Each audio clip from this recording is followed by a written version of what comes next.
toujours pas parfaitement expliquée, elle était imprévisible, oui. D'accord. Le rapport de l'Inspection générale des finances sur les prévisions de recettes des prélèvements obligatoires, qui a été rédigé à la demande des ministres, lorsque le dérapage du déficit a été rendu public, indique que 20% de l'écart à la prévision résulte d'erreurs techniques. De ces 20%, l'IGF a notamment intégré une surestimation des recettes d'impôt sur les sociétés. Entre le PLF 2023 et l'exécution, la prévision des recettes a effectivement été revue.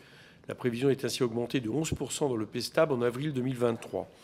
Il semblerait que les services de Bercy se soient fondés sur votre révision à la hausse du taux de marge des entreprises en mars 2023, via ensuite le budget d'économique d'été en juillet 2023. La prévision du Trésor est inchangée.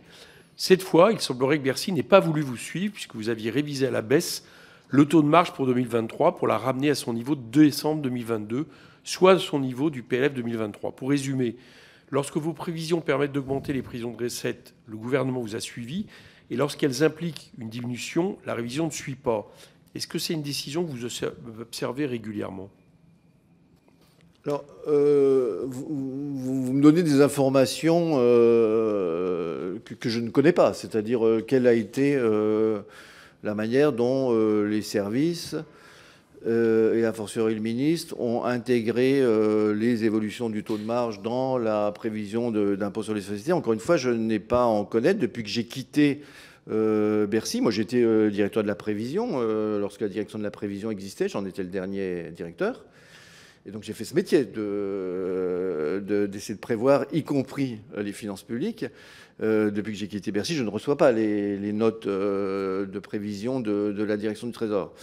Ce que je peux dire, mais j'espère répondre en tout cas ne pas être trop éloigné de votre question, Monsieur le Président, c'est que pour l'instant, c'est plutôt que c'est de l'observation du 5e acompte d'impôt sur les sociétés que les services infèrent ce qu'a dû être l'évolution du bénéfice fiscal en 2023 et en tirent des conséquences sur la prévision d'impôt sur les sociétés en 2024. Et idem les années ultérieures. Les services sont en train de regarder, d'ausculter le 5e acompte qui est rentré donc il y a quelques semaines au titre de l'exercice 2024 et en infère ou pas des surprises sur ce qui était la prévision d'impôt sur les sociétés avec le solde en 2025 au titre des résultats de 2024. Là, clairement, on a pu réviser l'excédent brut d'exploitation, mais pas dans des proportions considérables. Ma compréhension à ce jour, mais je vais émettre une réserve juste après, ma compréhension à ce jour, c'est que la surprise sur les résultats fiscaux relatifs à l'impôt sur les sociétés pour l'année au titre de l'année 2023 ne porte pas tant sur l'évolution des indicateurs macro comme l'excédent brut d'exploitation que comme le passage de l'EBE au bénéfice fiscal. Il y a des tas de choses qui se passent là. Il y a les déficits reportables, il y a des provisions, etc. Mais je fais une réserve tout de suite parce que quand nous, on fait le compte prévisoire de l'année 2023, pour l'instant, les comptes annuels de la France, la prévision de croissance de 2023, c'est encore établi sur la base des comptes provisoires qu'on a publiés l'an dernier, dans lesquels nous n'avons pas d'informations comptables des entreprises. On a les informations comptables des entreprises, mes collaborateurs, des comptes nationaux, ils sont en train de les intégrer pour éventuellement réviser l'année 2023, éventuellement.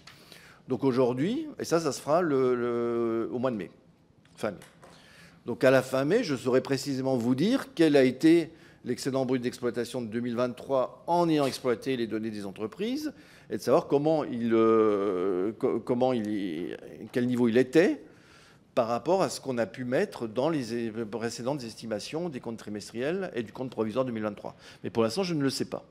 Je sais simplement que le bénéfice fiscal 2023 a été visiblement décevant et mon intuition est plutôt que c'est lié à des opérations qui sont en aval de l'excédent brut d'exploitation, du passage de l'excédent brut d'exploitation au bénéfice fiscal, mais je suis plutôt pour l'instant dans le domaine de l'intuition en attendant la fin du mois de mai.